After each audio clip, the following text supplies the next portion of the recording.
joined today by Greg Johnston, CEO of Team Evie. Team Evie are a Cockermouth-based charity set up in the name of Greg's daughter, Evie Johnston, who sadly passed away in 2015 at only 6 months old. Greg formed Team Evie with the aim of helping sick children and their families facing similar circumstances. I'll get on to ask Greg all about the charity and the brilliant work they do. But first, Greg, can you start off by telling us a bit about Evie, please? Of course, yeah. Evie was our first daughter, and we knew that she was going to be poorly before she was born. At the 20-week scan, we were alerted to the fact that she had problems with her heart, and we're based in West Cumbria, and we then came under the care of the RVI in Newcastle, so did a lot of travelling back and forth through the pregnancy. Evie was born in Newcastle, and she had multiple complex cardiac, respiratory, and digestive problems. So we spent the 6 months that she was here with us in hospital in Newcastle. Essentially, we had 3 weeks at home, but Evie had multiple operations in which they tried to improve things for her with her heart, and sort of discovered more problems along the way. And ultimately, when she was 6 months old, everything became too much for her, and she died. Our experience with her obviously was being a long way from home, and we experienced lots of different care with lots of different medical teams, and it was a very stressful and difficult 6 months, which has hopefully given us a lot of experience for then what we've gone on to do in Evie's name. And so that tragic thing that happened to your family, that was the impetus for then you to go on and start Team Evie and try and do something for people facing similar challenges. Yeah, absolutely. What drove us every day during those 6 months, because obviously being in intensive care is a really difficult environment, which you can only understand if you've been there. But what drove us each day was positivity and looking at what we could do for Evie, how we could make her more comfortable, how we could help her, when's the next operation that's going to improve things, how do we move forwards? Let's always keep moving forwards and making progress. And when Evie died, one of our first conversations was, we've got to make sure that her impact on the world is positive, that conversations about her aren't always sad or people feeling sorry for her or for us, or it being a sad story, but one of positivity and the impact that she's had. And could we help other families, other children like Evie in her name? And it's one thing, and I know we'll come on to the work we do, but it's one of the things I'm most proud of, that nearly 9 years later, the conversations I have about Evie are positive. And when people talk about her, the smile and the happy and the inspired, which is really incredible when the hard, cold facts of it are that my daughter's died. Yet the conversations I have about her are smiles and positivity, and everyone knowing how amazing she is really great. So we wanted to use that experience that we had, because it was so varied and so complex and involved so many different medical teams and experiences, to be able to make a difference. We saw lots of things on our journey that we knew we could help to change and improve.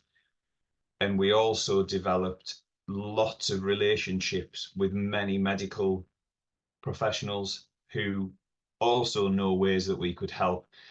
So we tried to raise some money, just as a lot of families do. Can we just donate something back to the wards that looked after us? And very quickly we passed that threshold where we're legally obliged to register as a charity, and then everyone was so kind and supportive. It just spiraled out of all control. And before we knew it, we had a registered charity on our hands. We're raising lots of money, and we were able to start making a big difference. Wow, wow, that's amazing. Kind of the level of support that you kind of received from your community, kind of, and you ended up founding a charity off the back of it. Yeah, and it's, yeah, I guess that this is how these things happen, that starting from our experience, and people got behind us, and then when they saw what we were doing, it harnessed more support, which is brilliant. And so we started by the intensive care unit in Newcastle, the community nurses that helped us look after Evie when we were at home, by trying to just help them with some purchases of different medical kit or comfort items for families, or coming up with different ideas and new projects. And it very quickly became very busy. I was a primary school teacher, Jill is a primary school teacher, and we have had two other daughters since Evie, and very quickly it was babies and full-time work and a charity that was all just out of hand and impossible to manage. So I left teaching to work for the charity, and then we went from strength to strength. As with any business, if you focus time on it, you can make it better and grow it. And that's been the case with the charity. Can you talk about kind of some of the methods that you and your wife used to cope at that time when you're in intensive care, and how those methods have kind of informed the work that you do to support parents going through the same thing, sick children going through a similar sort of thing? Yeah, that's an interesting question. I don't think I've ever been asked about that, but I think it's such an alien environment that it sounds like a non-committal answer, but to say you've just got to cope. But I think we were so focused on, like I said, that positivity, but focused on parenting Evie and advocating for her. So we were there all day, every day, until the staff said you need to go to bed, and essentially and forced us out of the ward. But we tried to, not that you can have any normality there, but for example, we read to her a lot, which gets rid of all the medical stuff around you. You're just sharing a story with your baby. It doesn't matter that there's a machine and a doctor and a nurse and a door slamming, because you're just reading a story.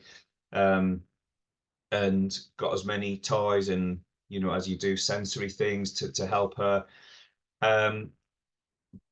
But I suppose the honest answer is I don't know how we coped. I think we sometimes stop and reflect back and say, I don't know how we did that. I don't know how we got through that 6 months. But we did. And I think, our work's so varied, but we're trying to address such a wide spectrum, from medical equipment that is saving children's lives, but also the other end, like you've asked about there, what makes a difference? What is it that families don't have, that isn't provided by a hospital, that they need, that we didn't have? And so we provide parent bags in various settings. So families from Cumbria transferred to Newcastle in an ambulance, of course, you just drop everything and go, and then find out that you don't have any of your things with you, and how can you manage? But one of our bags gets you through a few days. We do special care baby unit bags, and Easter hampers and Christmas hampers for times when families are in hospital that they really wouldn't want to be. And it's things like that it isn't always this easy to make an impact, but there's some stories that really stick with me. There was a family from Carlisle, and the little girl just took very poorly one day through the morning, and it became apparent by the afternoon that she had meningitis, and she was rushed from Carlisle to the RVI, and obviously her parents just followed as quickly as they could. They were in intensive care in Newcastle, and they were given one of our bags on the way. And the little girl was being sick a lot. She was really unwell. And she said, I just want to sit on your knee, to her mum. I just want, can I sit on your knee? And her mum said, oh, well, my hair's all out and you can't really, because if you're sick and in my hair, I don't know what I'm going to, if I had a bobble. And at that point, the dad had opened our bag and said, oh, there's a bobble. Now, that cost us probably pennies as part of, but in that moment, that bobble meant the little girl could sit on her mum's knee and that is all she wanted in the world. And you think, if that wasn't there, what difference that made? And I say all the issue, it's not that easy to make to have that impact all the time, but there's just stories like that that stick with you that you think, yeah, that's just because we knew that's what families needed. So hopefully, bit of a roundabout way to answer your question, but hopefully just through our experience and being in that position, we can identify these projects or these ways to spend the funds to have an impact. It's amazing that something as simple as that can go such a long way. But it's not just those comfort items that you've helped to support. So far, the charity has raised over £500,000, which has helped to buy a range of equipment, physiotherapy equipment, sensory equipment, loads of stuff, electronics, as you say, the hampers. Can you just talk a bit about some of the other things that you've been able to support through these donations? Yeah, and it's we could probably do a couple of hours podcasting just on the project, as it's sort of, which is is still really proud of, and it's amazing because we can just keep developing projects because we know so many people and know so well what to do. But for example, the physiotherapist got in touch and said they really needed this cough assist machine, which I think to people like us who don't understand these complicated medical things is to help clear children's lungs, to help them cough when they can't. And I think it cost £6,000, and we had a team did the Great North Swim, raised £6,000. We bought the kit, and that was probably 6 years ago. And that has stopped so many children needing to be on a ventilator, or has saved so many children's lives, that's incredible. Just through some conversations and a team of, I think it was 5 swimmers swimming a mile. There's children here today who might not be, who, had they not done that. We develop family rooms. So we've just recently finished a 3-room renovation project on the special care baby unit in Carlisle Hospital, because it's obviously quite an intense experience for parents when their child's in hospital and very anxious and stressed, and they don't have space and they don't have that place to go and just have a moment. But with the family rooms that we develop and renovate, so it's like having a living room and a bedroom, they can go and sit, and even if it's 5 minutes where they've got a cuppa and a sofa and they put the television on and it just distracts them for that 5 minutes to just have a moment, it makes a huge difference. Or as we know as parents, when you're in that, sometimes you just need to have a cry.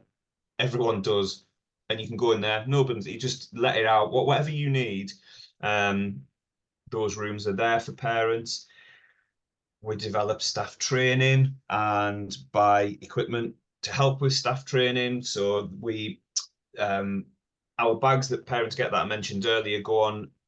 It's Nectar of the team, North Eastern Cumbria Transfer and Retrieval, and the specialist ambulances that are intensive care in an ambulance, basically. So if a child's really poorly, they would go to Whitehaven, Carlisle, be stabilised, and then collected by the specialist team.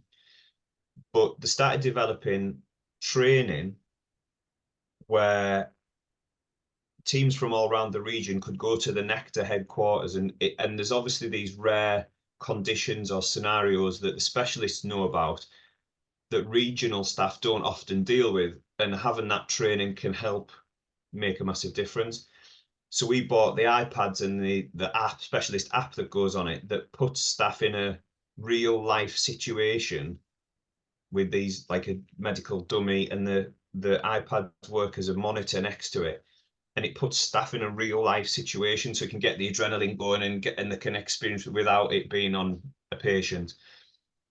I mentioned us reading to Evie.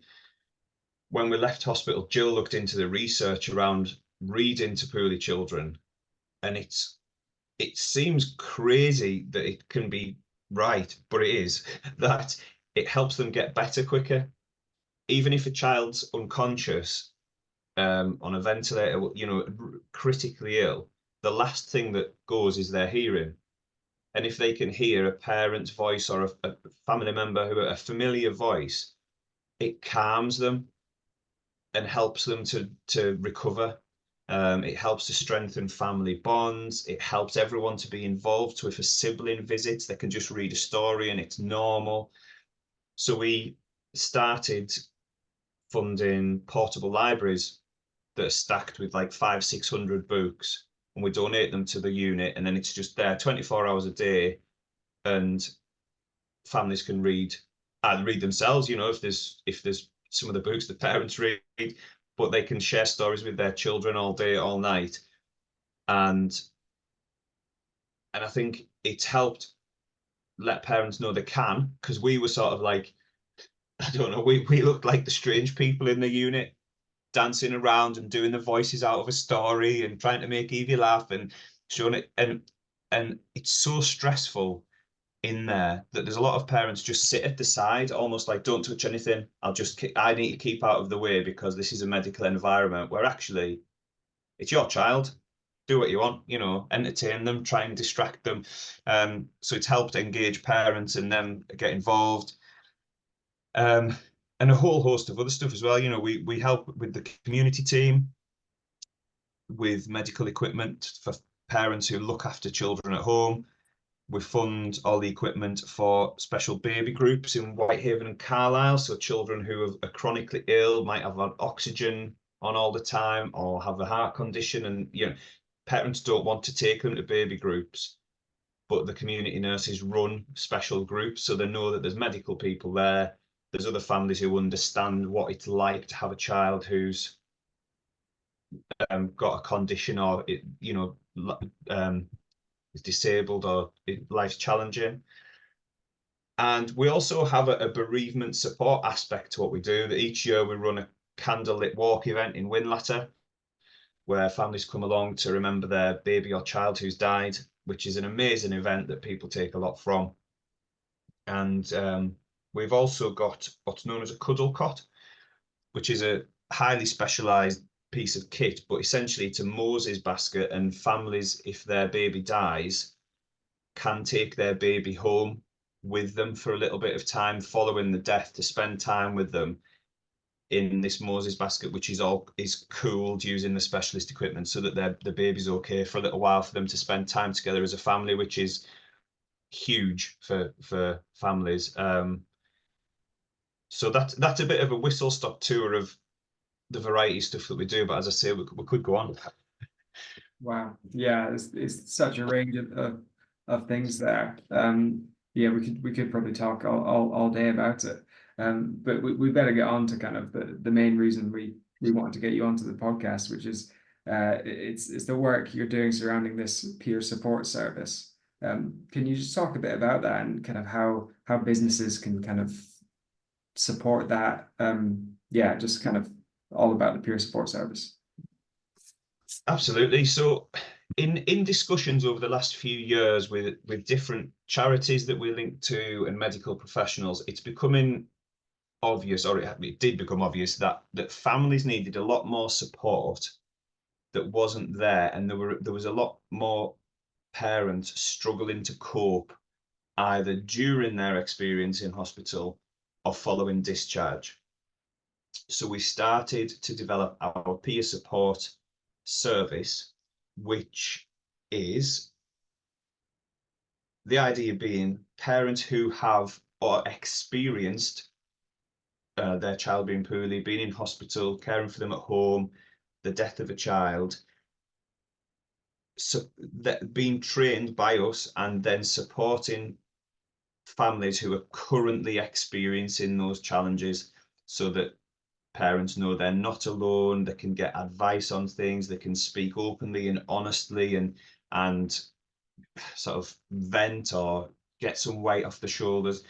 And there's a lot of research about the huge impact that peer support has in terms of mental well-being of parents. So we started to create the service. So it's been a lot of work over the last year or so, and I've had a lot of help and advice from NHS peer support and other charities across the country that already do this. And we're at the point now where we need peer supporters. So I've got an initial team of 3 parents who have a variety of experience with their children, who I'm about to do the first training with next week, which is really exciting. But the challenge to make this service work is getting the right people to volunteer as peer supporters and join us to help support the parents that are out there needing us.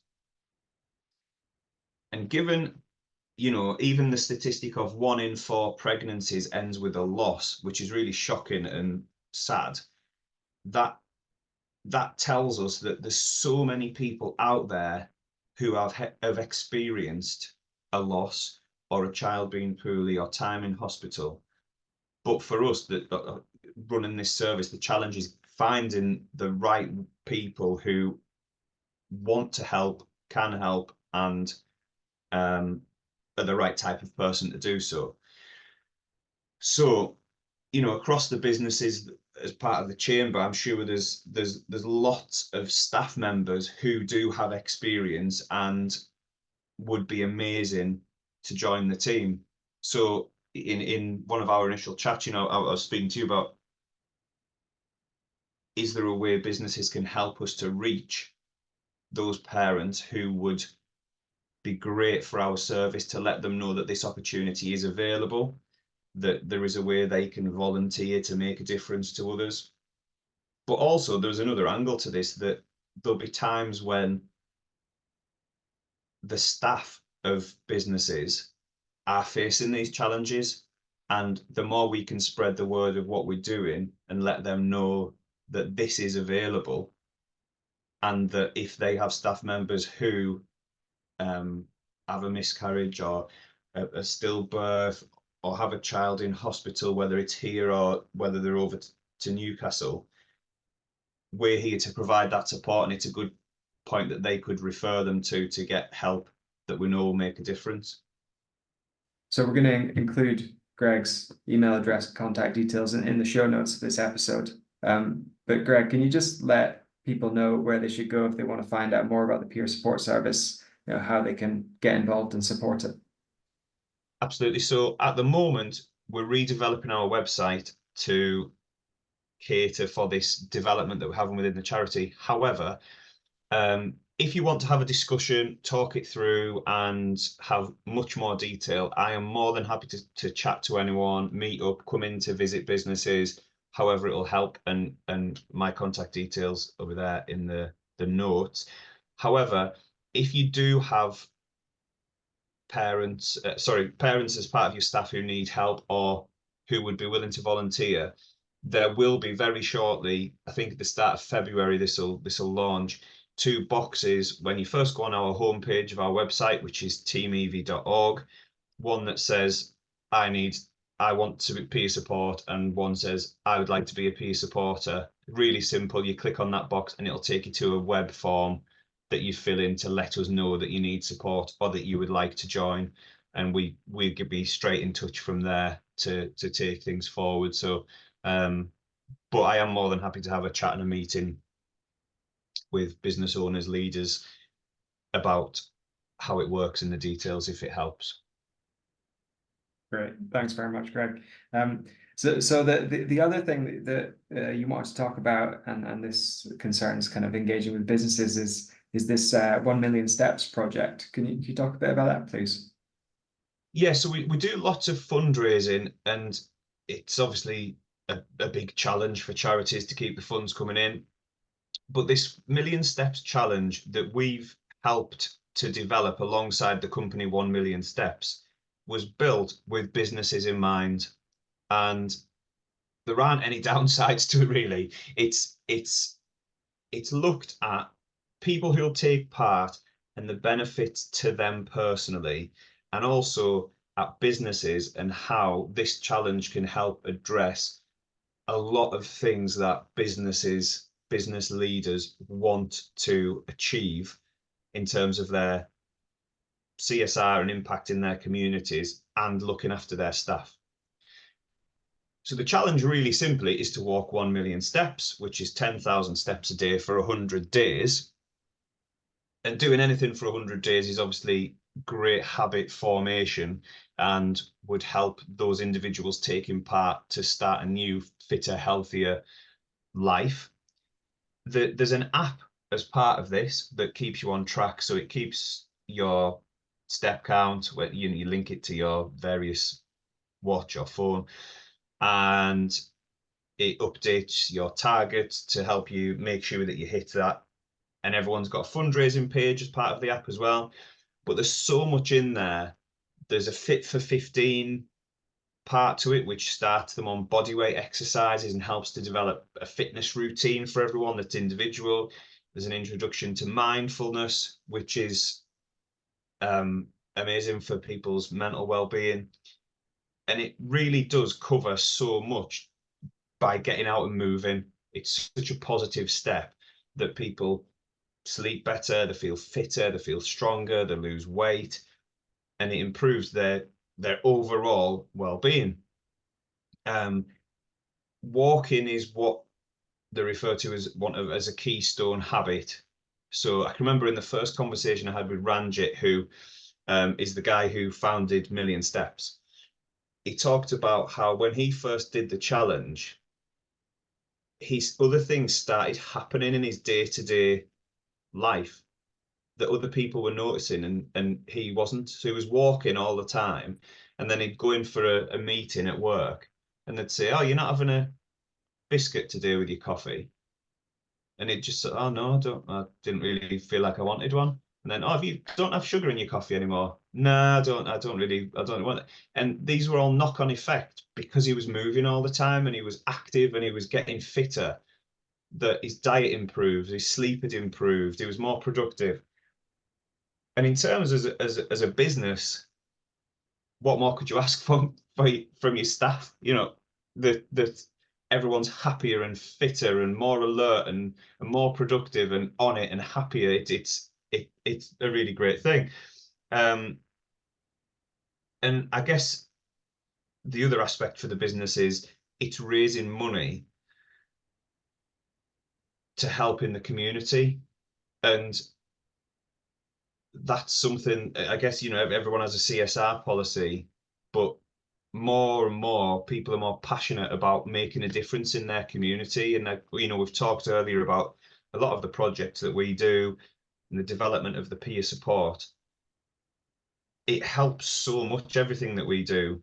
And I often, you know, I'll have discussions with people where they'll say, "Oh yeah, but we want to help a mental health charity," or wherever, you know, because that's very current and people, well, actually, not only is doing something like this helping the mental health and well-being of your staff, but the support we put in place for families in hospital, in the community, with bereavement support, stops them going on to need much more clinical intervention for things like addiction and not working, and because they've been supported at the point that they need it.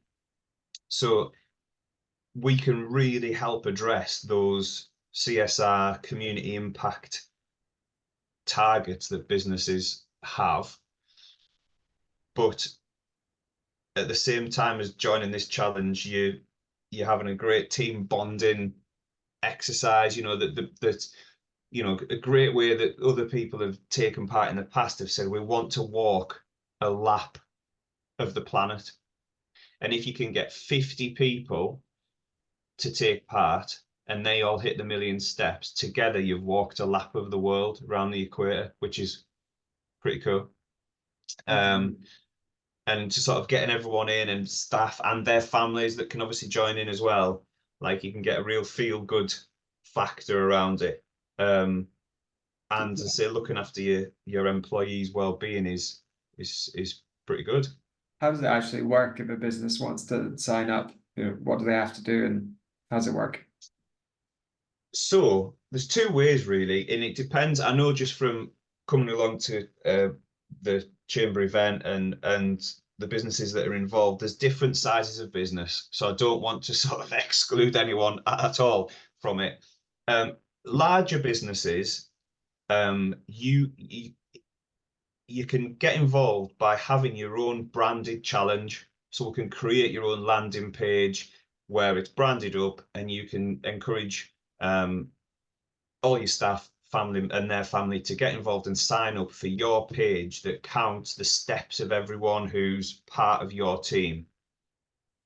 So does have a small cost to it. So £250 plus VAT would get 25 free places on the challenge.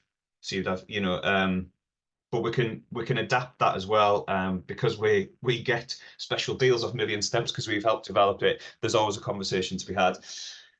But for that to get you set up, then again, get in touch with me and we can discuss making that happen for you, and I can chat about it, help you to get it out to staff and build that personalized challenge. But also each time we run a Team Evie challenge as well, so we have a page that individuals can get involved with. So for smaller businesses where there's, or family-run businesses where there's just a few of you, and that wouldn't be a sensible option to sign up for 25 people. Obviously, it'd be amazing to have you as part of our challenge. The next one starts in, I think in May time it'll launch, which seems like a long way off, but actually there's a bit of prep to do to get ready for it. But once our page is live, I can share that with you, and we can send it out to everyone if they want to sign up as an individual or as a few of them as part of our challenge, because we'd love to get that 50 people again and go around the world, or 100 people, as many as we can get, and see how many laps of the world we can do. Sounds like a brilliant project to get involved with, and we will include information about that in the show notes as well. But for now, Greg, thanks so much for being on the podcast today, and looking forward to hearing more about your work. Thank you very much. Thanks for having me.